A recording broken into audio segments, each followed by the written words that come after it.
it out as we go. So, who is going to grab the go bag? What's a go?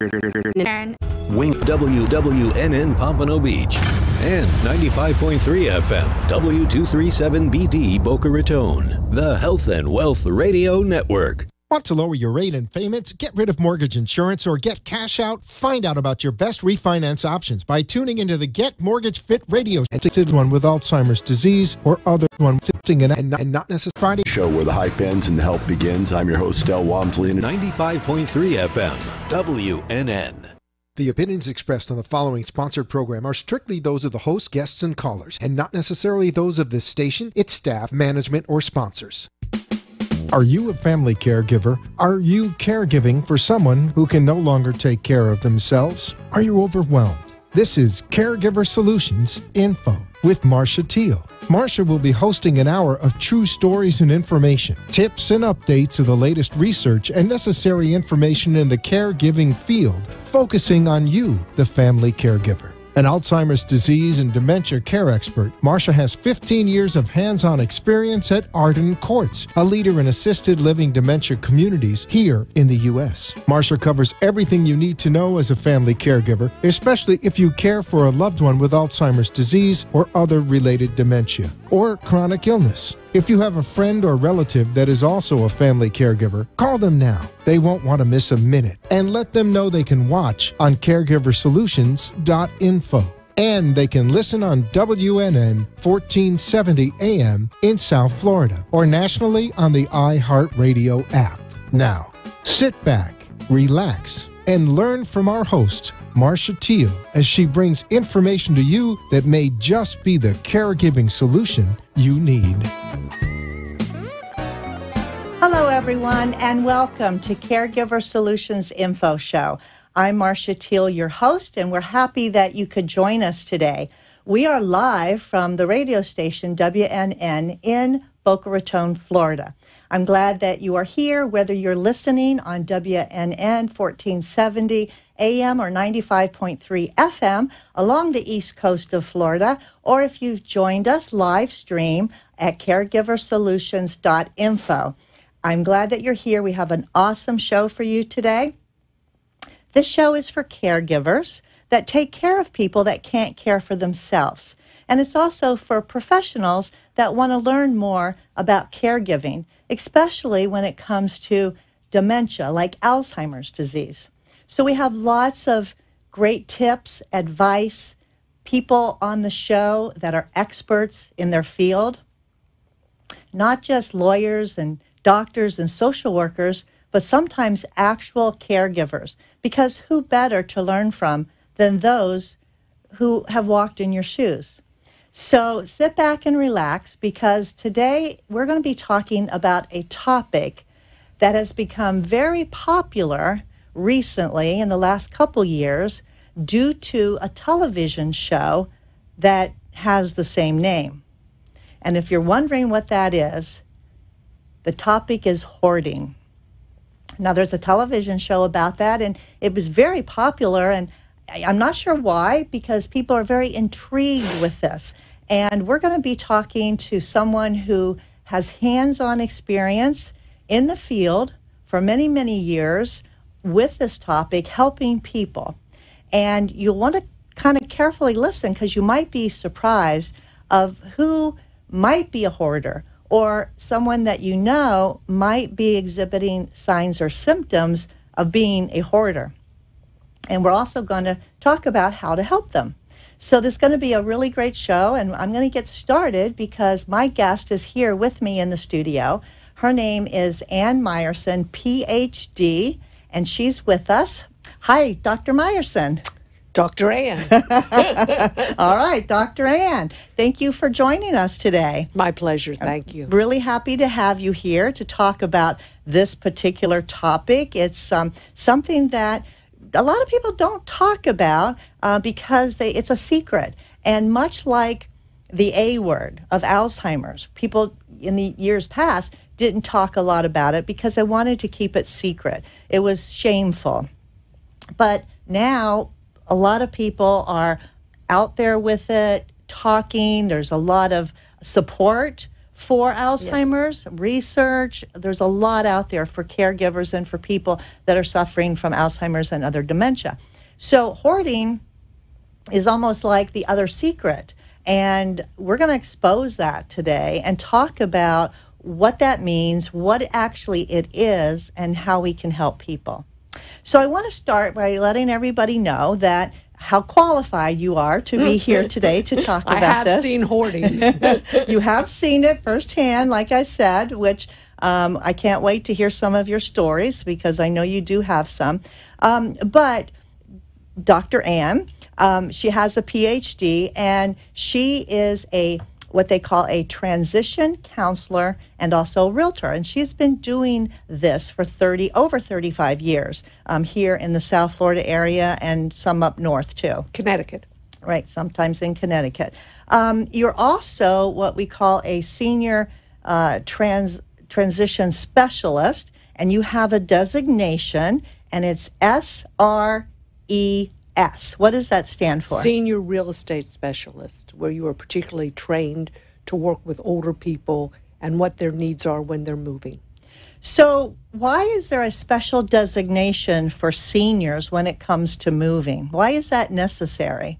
I think because what it involves are areas that realtors may not get involved in on a day-to-day basis.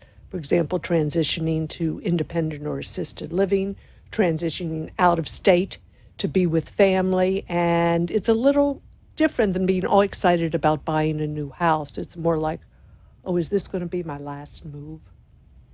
So a lot of issues for seniors in the golden years that would be more impactful to them than very stressful. Yes, very stressful time and Mm-hmm. frightening, because what's the next step? Okay. So you have designation in this particular field, training for it.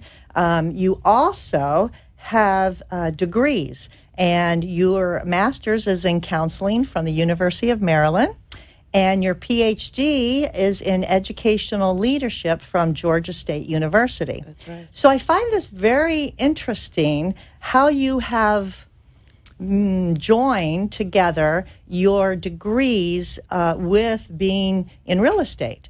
When you went to school and you received your master's in counseling and your doctorate in education leadership, was being a realtor on your radar at that time, or how did that evolve?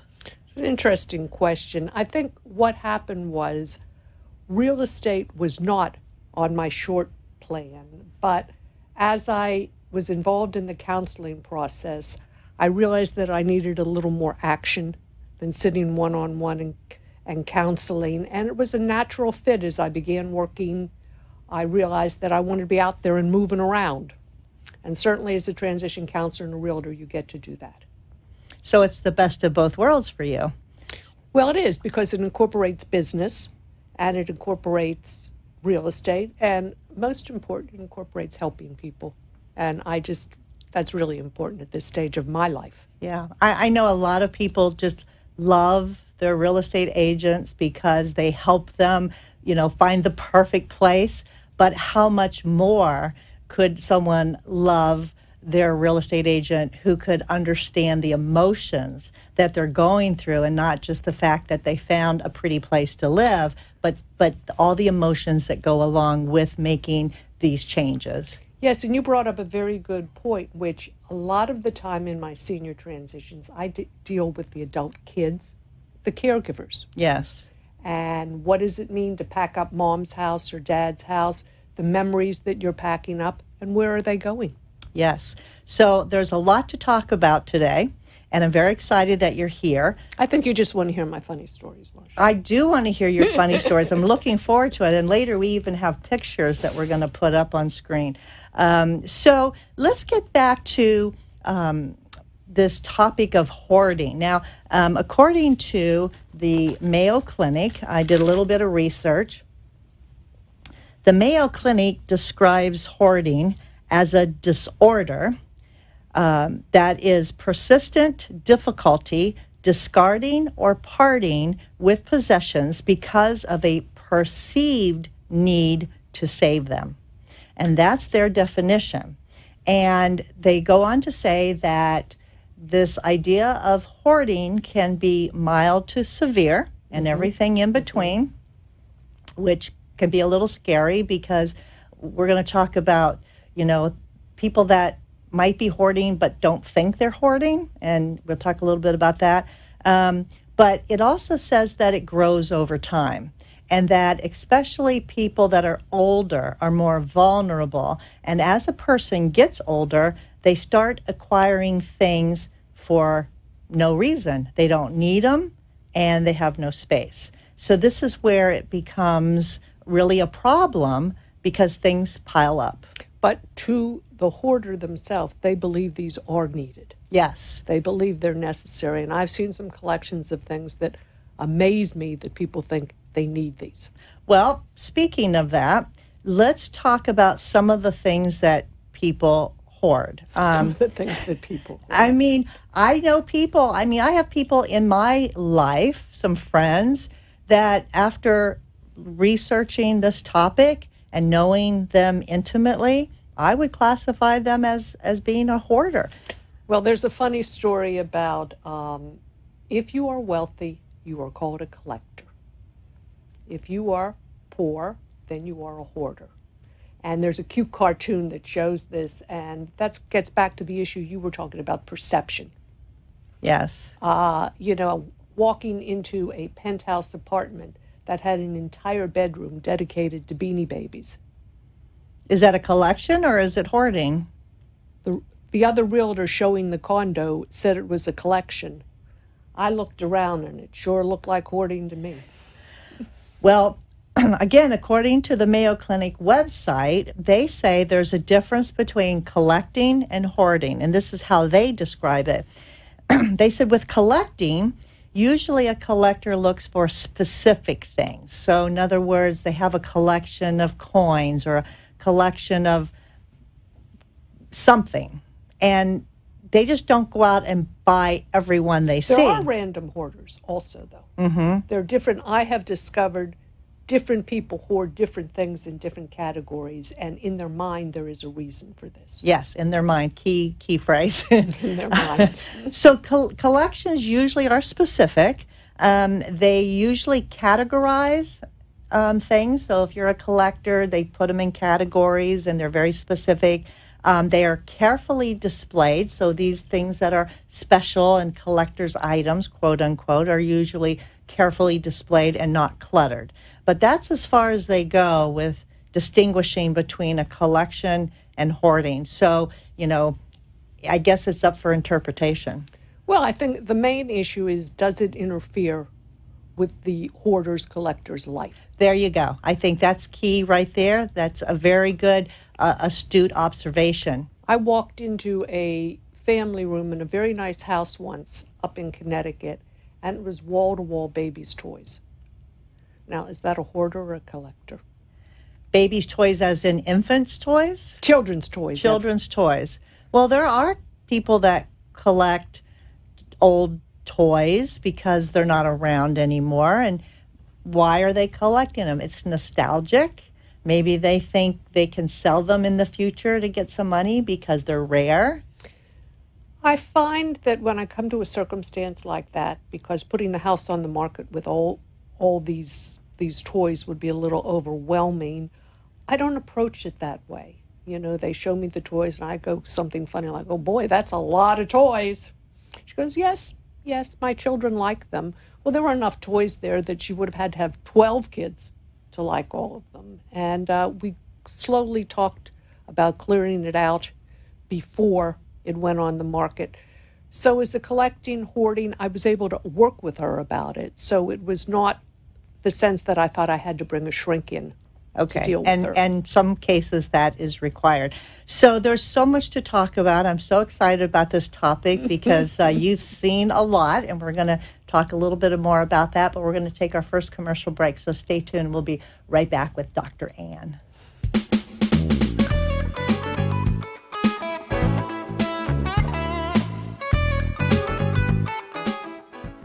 Arden Courts is not just a place to live, it's a place to call home. residential living combined with quality caregiving. This is the philosophy behind Arden Courts, communities created exclusively for individuals with Alzheimer's disease and related dementia who would benefit from a safe and structured environment.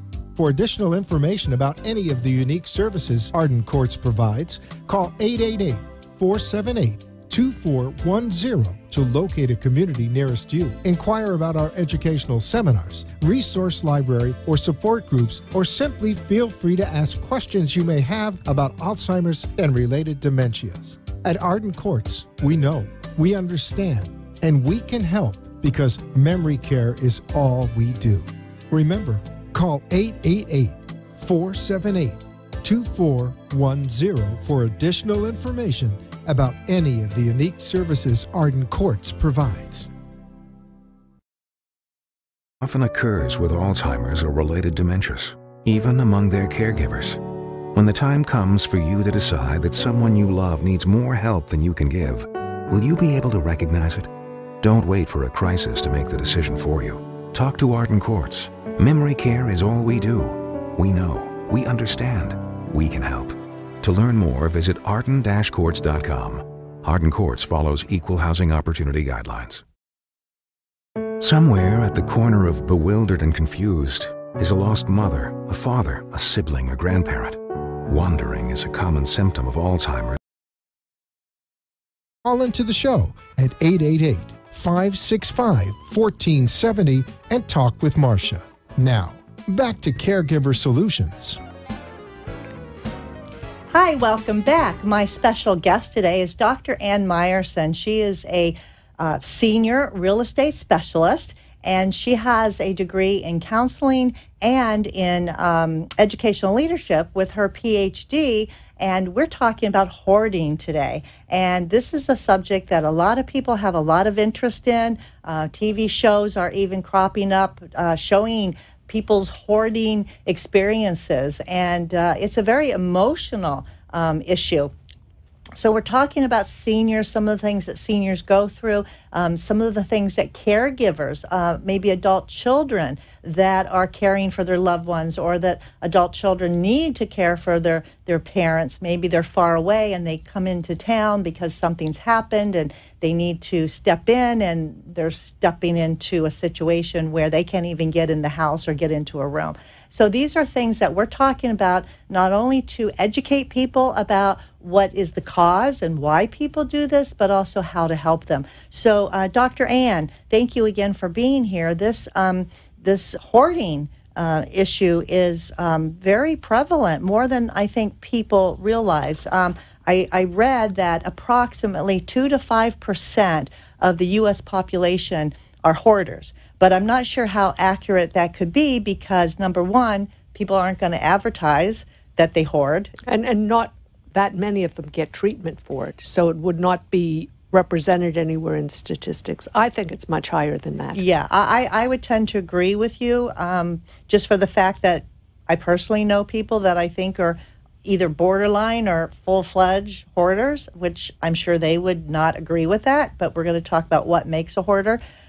So hoarding things that have no real value except in the hoarder's mind, where they think that they need it and they want it and they can't part without it. But ultimately, as you mentioned earlier, it affects the quality of life of that person. And that's when it becomes a problem. Caregivers. And the caregivers, absolutely. So that becomes a problem. So some of the things, I know you've said about 20 years ago you experienced your first... my first hoarding experience. But what are some of the things in general that are common that people hoard, except for magazines, newspapers? I think those are pretty common. I've seen people have them stacked up in their house. What other kinds of things do people hoard? Have you seen? Well, there are food hoarders, because I've been in houses that have just rows and rows of food in the closets. Most of it is expired. I was just going to ask you, what's wrong with having a lot of food in the pantry? Well, if it's 10 years old, it's not the best thing to have, or they keep the wine so long that it is all turned to vinegar. Hoarding clothes, of course, is a very common one. I had a gal, if you don't mind me interjecting a cute story. Yes, please. I was speaking to a group, and she stood up in front of maybe close to 100 people and was talking about giving all her clothes, because she realized she had a problem with it, to Goodwill. And she donated them to Goodwill. And then she had a panic attack. And she went back, and she actually bought the clothes back from Goodwill. She bought her own clothes back.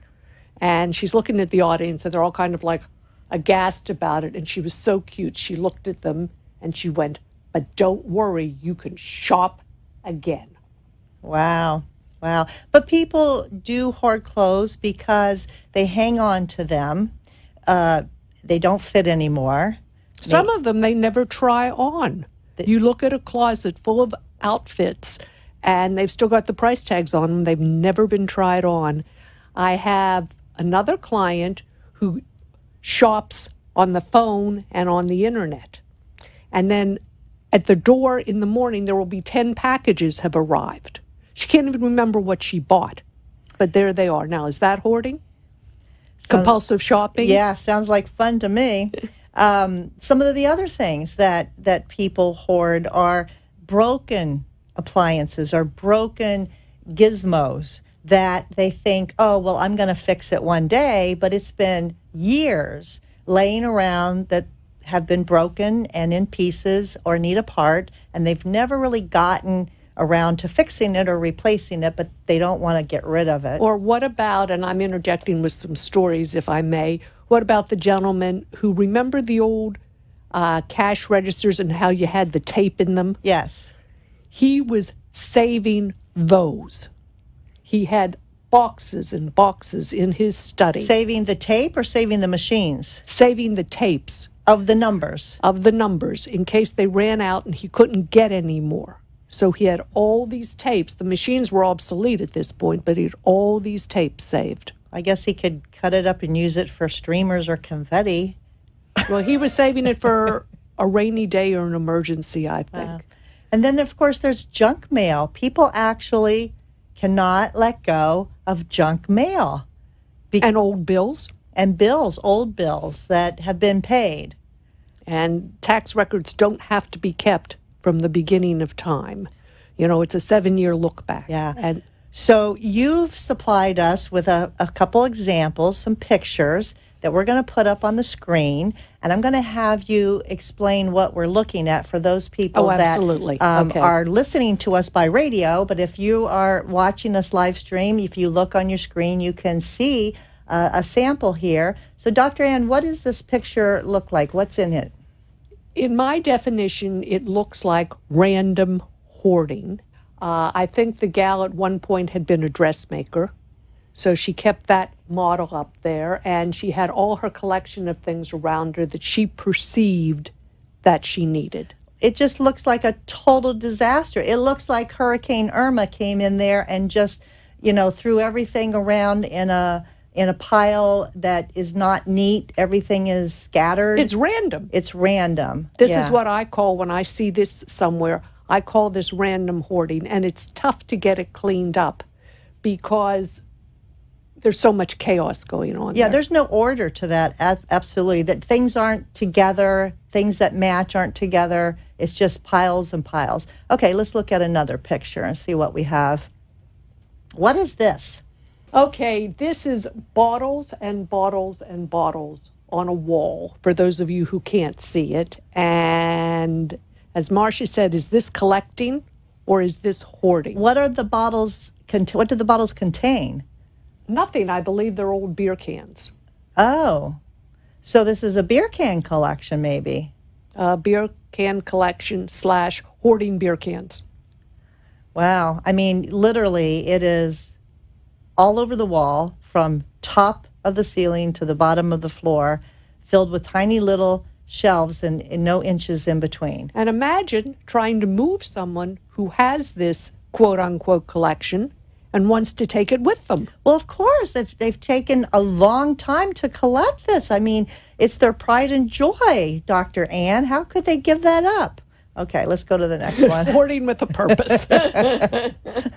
Well, we've got another picture here. Let's see what it has to show. See if it comes up.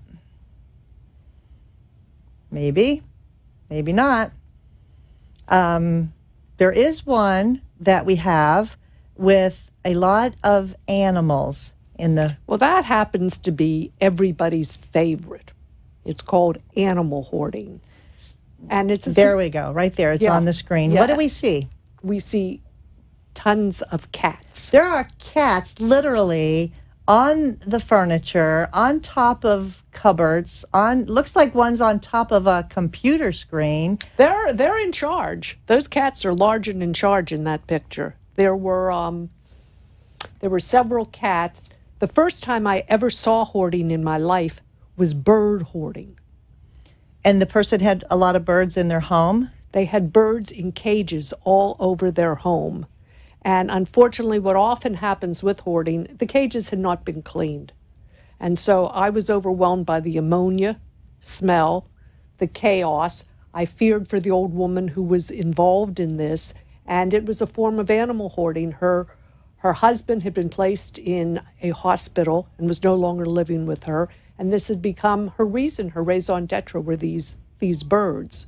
And of course, not to mention from a humane perspective, it wasn't particularly good for all these birds either.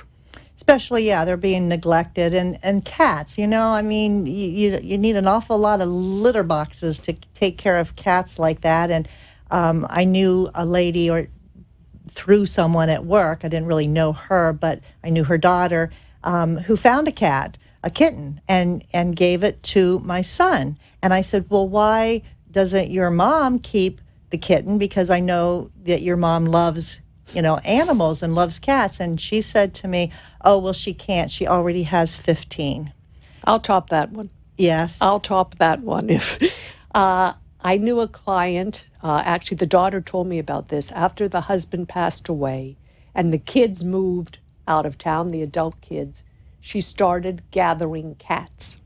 And the family became very upset about it because she had 62 cats in and around her house out in the country. Wow. Yeah, the family managed to talk her into getting it down to 15 cats. Wow. So that's crazy. So that's why they have these little signs. You go to like a little novelty store and it'll say, crazy cat lady. I have that. You have that? Okay. That's so funny. I have that. I think my... Well, in this case, you would have to be a little crazy to have 62 cats. Let's see if we have another picture. There we go. That's our last one. What do we see here? We see a caregiver giving up. Total despair here. What do I do in a situation like this? And where do I start? And how do I get through it? And this is when I go into my mantra, bring the professionals in to help you.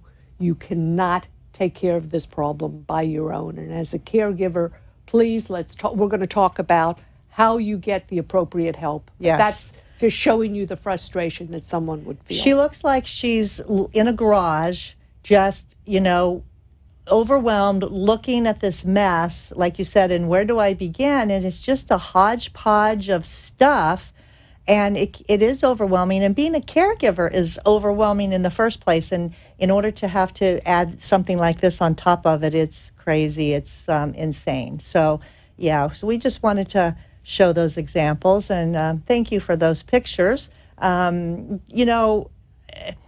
friend of mine has newspapers, magazines piled up, but she's going to read them one day. Mm-hmm. She also has other things that she has piled up. So much so, well, I don't go to her house anymore, but so much so that she can't have anybody in to visit her. Right, and that's when the isolation really becomes an important issue that the hoarding promotes, because you don't want people around, you don't want them to see what's going on in the house, and it's your little dirty secret, that they have. And she wants to have friends, and she wants to start dating, and she said, what can I do? I could never bring a guy back here, he would just turn around and walk out the door. And so, but it's more that she's just not collecting, she has a problem. And well, it is hoarding because it's definitely interfering with her life. And that is the true definition of hoarding, when it begins to interfere with what's going on in your life. And it is interfering with hers. So when we come back after our next commercial break, we're going to talk about the mental conditions, if you will, that can precipitate people hoarding, or some of the personality traits that people have that might indicate they could be on the verge of creating chaos in their life. And I think some of them are going to surprise you a little bit too. I think so tune too. back in. Yeah. So we'll be right back.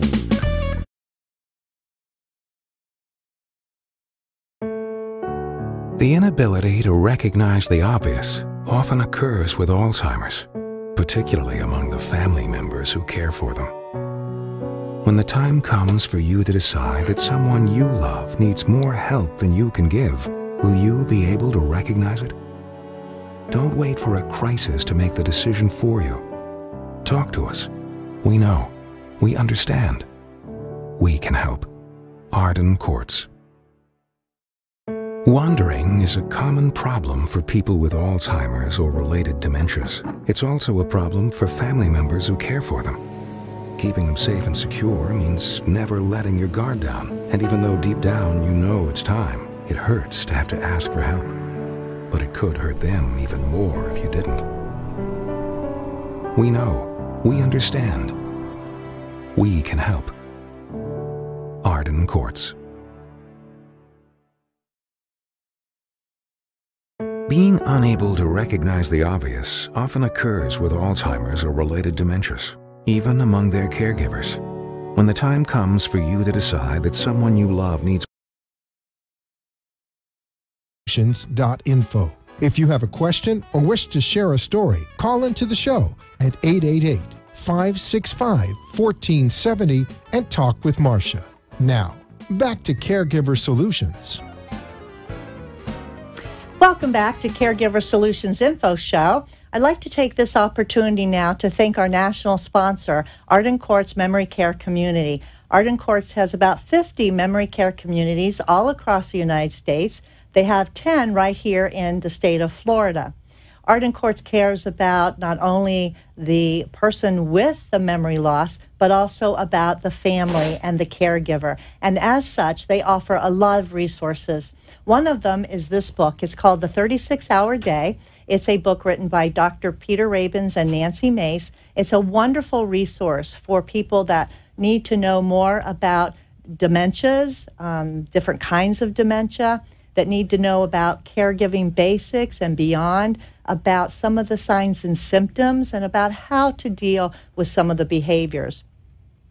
If you're a caregiver or know one and would like to have this book, it is absolutely free. All you have to do is call Arden Courts on their toll-free line, which is 888-478-2410. Again, 888-478-2410. Let them know that you heard about the offer for the free 36-hour day book on the Caregiver Solutions Info Show, and they'll be glad to get your name and number and make sure that they mail a copy right to you. So my guest today is Dr. Ann Meyerson. She is a senior real estate specialist. She helps people transition from one environment to another, like from home to independent to assisted living.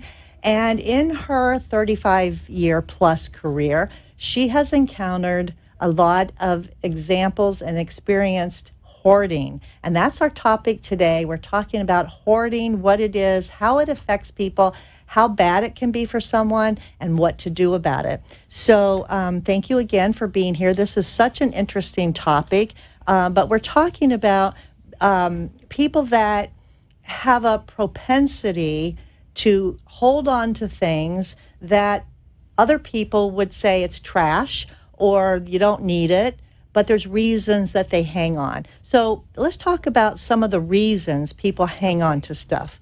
And there are various reasons why people hold on to things, and it hits at various times of life, too. I think the youngest hoarder that I knew was a gal in her 40s. Want to hear a story? Or should I? Sure, absolutely. Okay, I had a client who was a stunning ballerina.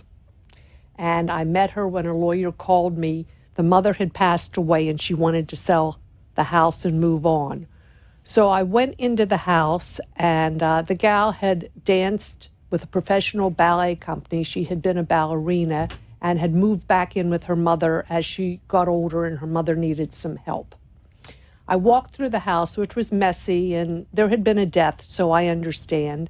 And then I walked into a room that was filled to the top with designer shoes. They were not in boxes. They were in a pile up to the ceiling of shoes, all scattered all over the place. And she Like a mountain. A mountain of shoes, yes. And they weren't matched. They were just in a big pile. She came into the room after me, and I said, boy, this is a lot of shoes. I always try to inject a little humor into it.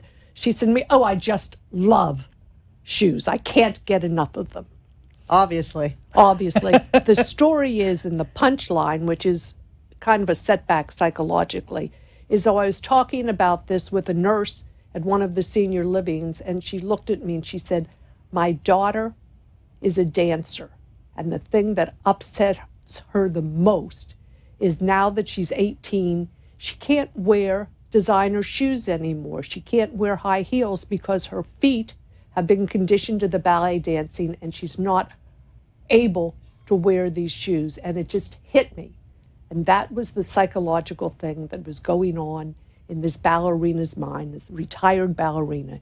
She was saving the shoes that she could not wear, would never be able to wear, but they meant something to her, and I'm not quite sure what it represented, but she was keeping and hoarding those shoes. Maybe a loss. She was maybe trying to fulfill a loss. I'm not a psychologist, but, something was missing in her. I know some people keep things that they don't need because one day they might. And how many times I've done it before, well, I don't need this, but as soon as I decide to throw something out, I am not kidding you, within the week, I needed that. And I think that doesn't qualify you as a hoarder. But it happens all the time. So, you hang on to things, or some people hang on to things because in an extreme, situation, because they might need them. And if they don't have them, they'll have to go out and spend money and buy them. So I'm just trying to maybe get inside somebody's head. I think it's more the perceived value, that they do have a value to that particular person. And that's what it's about. And so you have to find ways in helping them to get beyond that need. What about the person who maybe grew up in the Depression era and everything was scarce and they had to do with what they had and they had to scrounge for different things? And now as they're older, even though they have money, they're holding on to things that certainly they don't need, or certainly they could afford to buy if they got rid of it, but because they don't want to waste anything, because they were conditioned to save everything and not waste, do you think, who knows, that might be another reason, because they were conditioned not to throw anything away? Well, it's a sense of loss. It can be a sense of loss. And when you hoard something and you keep it, you perceive, and I think this runs through all of this, you perceive that you have a power there. It is in your control, that you have collected all these things and it's your possession. You are in control of this, and it's a sense of control. Okay, so that's where it's stemming from control or fear, maybe of not having something, maybe trying to relieve some kind of a fear. But people have certain personality traits, right, that kind of tip them over the edge. So let's talk a little bit about that. One of them I know is anxiety. Anxiety, and there's a lot of anxiety involved, and the hoarding can actually relieve the anxiety until it becomes so overwhelming that becomes an anxiety too, if that makes sense. And it's also a sense of isolation. When you feel that you're alone, and again, you want to belong, you want to be involved, a lot of elderly people as they find themselves alone, as they are aging, their hoarding gets worse. And because they're trying to find purpose or feel, like you say, in control of their life, and maybe they're not in control anymore, but it's a false sense of control. Right, and I think one thing we have to remember is that hoarding is not always alone. You can have depression, hoarding, you can have multiple symptoms. So a diagnosis of just hoarding can be a little tough. You have to understand who the person is and what's happening. And understand that underlying emotional state that's causing them to behave in this way. That's right. The hoarding is really a symptom. Yes. It's a symptom. What about people that can't make a decision? Hoarding can be like, well, you need to get rid of it, but, someone might say, I can't decide what to get rid of. I know, again, people that you go into a restaurant. I think you know a lot of people that better call me, Marcia. This same friend, okay? Yeah, so I thought so. Same friend. She goes into a restaurant and she literally cannot decide what to order, and takes her forever to pore over the menu, asking the waiter, what's good? What do you think? What do you recommend? And then when it's all said and done, she'll just order something completely different. So she's the one that's collecting the newspapers and the magazines. But I read that indecisiveness is a personality trait that can cause people to have these hoarding tendencies. Yes, and you can identify hoarding tendencies. I can walk into a situation and I can say to myself, boy, we better get this client transferred or moved to a safer place to be, because I see the hoarding coming on stronger and stronger. And so that's what can happen. If you're aware of certain things, you can identify. What about obsessive compulsive disorder, OCD? I mean, that's another biggie. Well, hoarding used to be, I'm recollecting, hoarding used to be considered a form of OCD behavior. Interestingly, in the latest editions of the DSM, what they have done is they have made it a psychological disorder of its own.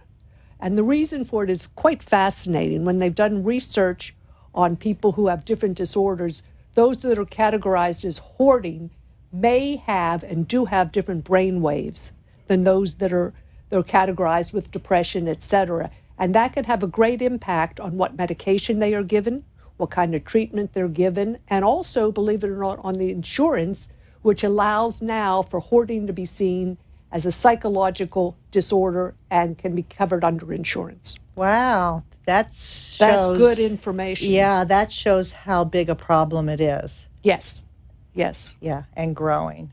Wow. Depression, anxiety, perfectionism.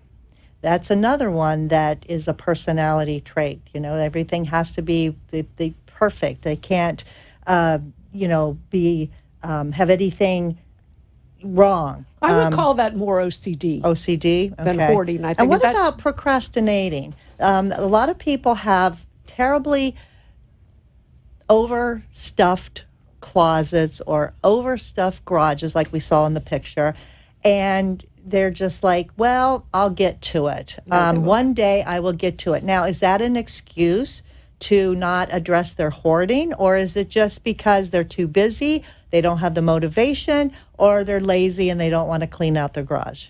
Well, I think hoarding, and when it just gets to that magnitude, it's overwhelming, completely overwhelming. And when we talk about strategies to help hoarding, the thing to remember is it can't be done in a day. It didn't take a day to collect this stuff, and it's not going to take a day to get it out of there. It's a process, and it has to be taken carefully, step by step.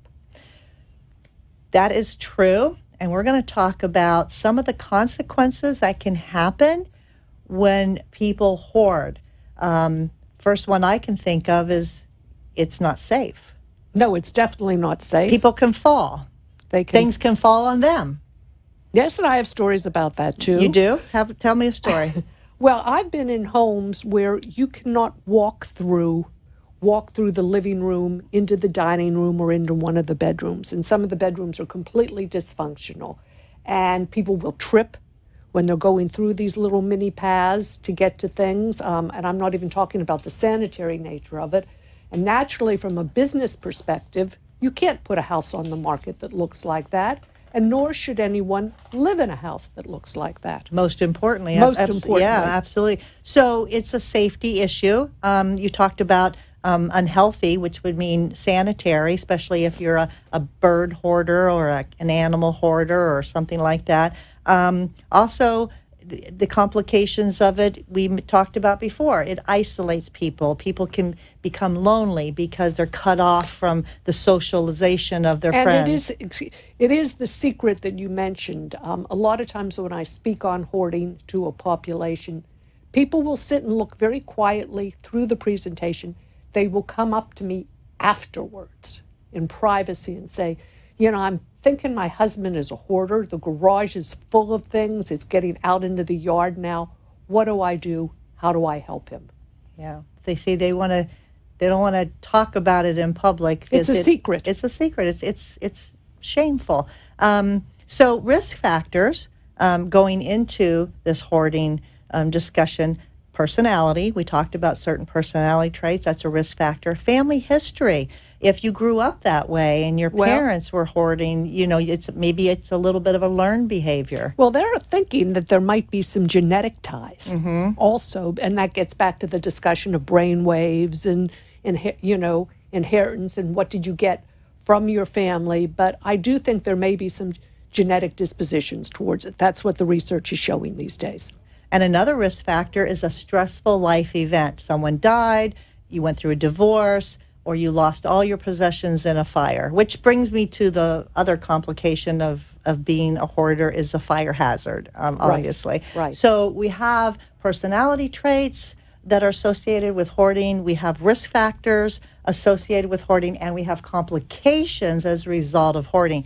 When we come back with our last segment, Dr. Ann is going to discuss how to help people who hoard. Stay with us. We'll be right back.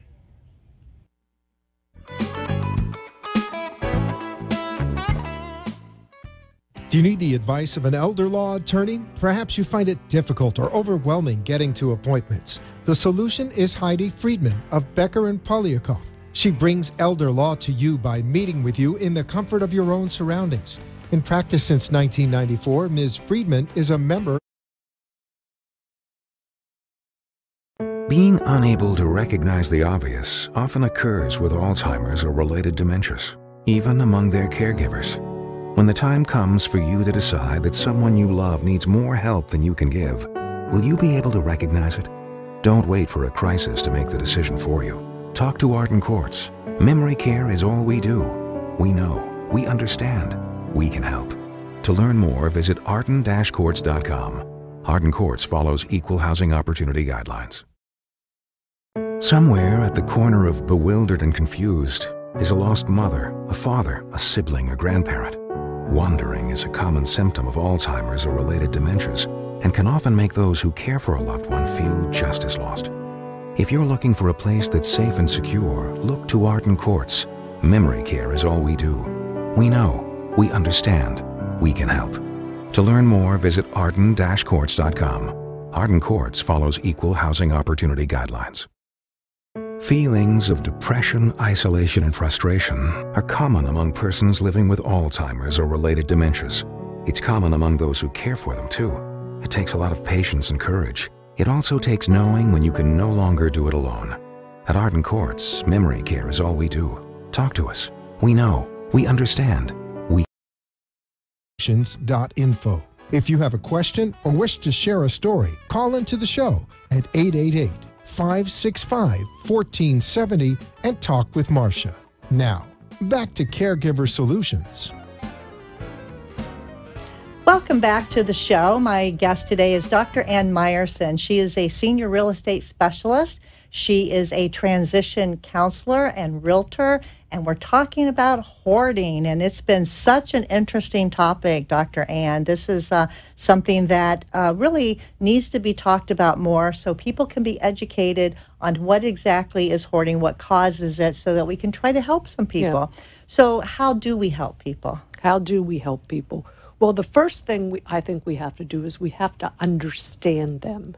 And understand, as you said earlier, they are probably embarrassed. Mm-hmm. They don't know what to do, and they don't really want a lot of people to know about it, while at the same time they're clinging on to these possessions. I had one gal, lovely gal, and she called me in. I didn't think it was a hoarding situation. She called me in along with 2 other realtors to evaluate the house. And when I looked at it, I went, oh, this is one for Dr. Ann. And I went through the house with her, and she said to me, you know, just because I'm a hoarder, I'm not stupid. So she acknowledged she was a hoarder. Oh, yes. Oh, yes. She was working, you know, but it was beginning to interfere with her life, and she was living with her brother and how that was. But she said, people tend to think I'm stupid because I'm a hoarder, and I'm not. So I think one thing we have to remember is you have to give the person involved the respect that they deserve. You know, you can't belittle them. You can't make them feel badly about what's going on. But at the same time, you have to work with them so they can make the changes that truly are necessary. But what if they don't want to make a change? Well, what happens is, and after you see this for a while, either they will make a change or eventually it will be made for them. And I do say this to people, you know, this is a situation we have to handle. And if you don't handle it, it will be handled, and the decision not to handle it is a decision. So are you talking about something out of their control that's going to force them to get rid of their stuff? Could be. Could be. One of the things that we had mentioned at the break was that I see a lot of times that people are taking far too many things with them when they make the transition to the next residence. For example, you cannot fit a 3-bedroom condo into a studio apartment. And that's when someone can become a hoarder when they weren't even expecting to become a hoarder, you know, and it does, especially with seniors, just like not all of them want to go into assisted living or independent living or memory care. The decision is made for them. Right, whatever's best for them. Whatever is best for them. And one warning that I will give, stepping off a little bit, you can't just go in and clean up somewhere where a hoarder is living and expect that to solve the problem. It will simply exacerbate the problem. They will then also feel a tremendous sense of loss, frustration, and confusion. So any help that we give them has to be done in an orderly fashion. With their involvement, right? If possible.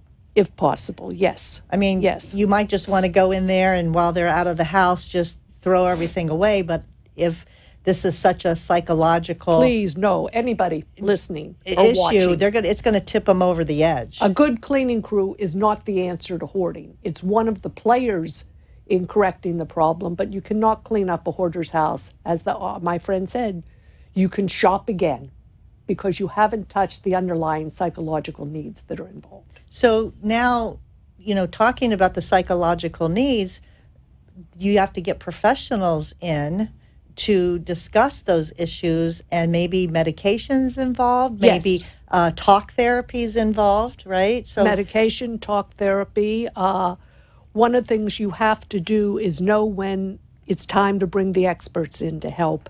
And I am a counselor. I can do short-term counseling.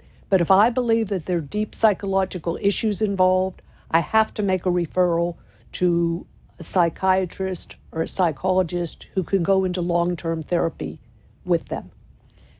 Yeah, because otherwise it's going to be a repeat.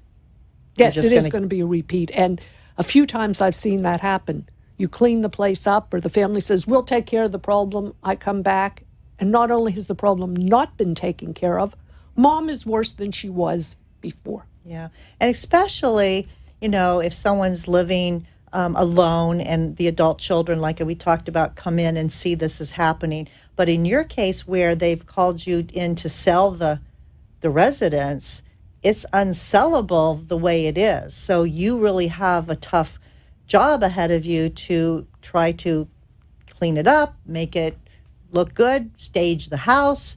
It's pretty and there tough are job there. There are special teams of cleaners that I use who specialize in working on hoarding properties. Is that right? Yes. Yes. And so I know when I see a hoarding situation, there are a couple different groups that I can call who will come in and work nicely with the people. There are also packers that help, and we go room to room. And one of the strategies, do you want me to talk about strategies? Sure. One of the strategies that I have found that is really effective is photography. I had a gentleman who had so many plaques on the walls that I couldn't clear it up to do my photographs. I couldn't put it on the market like that because it looked very, very cluttered and hoarding.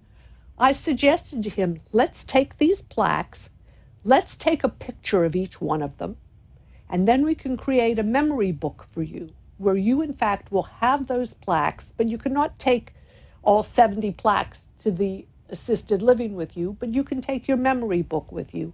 And that actually calmed him down, and he was quite pleased with that. Well, that's a great idea because then it's compact. He can look at it anytime he wants. Exactly. It's not going to clutter the place. And he still felt that it had value because here were all the plaques that he could show his friends. Well, that's his life. I don't know what he did for a living, but apparently he was very much awarded for his deeds, and that was his life. And it was understandable. He didn't want to throw them out, but they were overwhelming. So that's a great idea. So take pictures, put them in an album, put the little album on a shelf, good to go. That's right. That's right. And that is an effective, low-key strategy that can work in various situations. So if someone finds themselves in a hoarding situation themselves, maybe we could recommend that they call someone to get help if they're not wanting to sell their house, because that's what you do. Do you help people that aren't trying to sell their house to talk about those as a counselor? I do some talks in groups, in group sessions. I'm doing one later this week, and when I do them, I will bet you that at least 2/3 of my audience will be hoarders. Wow. So tell everybody, Dr. Ann, if they would like more information or talk to you on one-to-one, how could they do that? Well, there are lots of ways they could do it. They could look me up on Facebook, Ann Meyerson. They could go to my website, trustpowerrealty.com, the power of trust, which goes hand in hand with what I am doing. They could call me, 203-216-4072. They could email me, ann.meyerson1@gmail.com. Or they could hoard it if it flows all out into the street. Maybe somebody else will call me to help them. Well, thank you so much for being with us today. It was an awesome topic, and you're awesome, and I really enjoyed it. I hope you all did too. Maybe you'll come back sometime and we'll talk more about this. I love your stories. For all of you, don't forget to call Art in Courts, get your free copy of the 36-hour day book. Call 888-478-2410 and ask for your free copy. In the meantime, give somebody a hug because they need it and so do you. And we'll see you next time. Take care.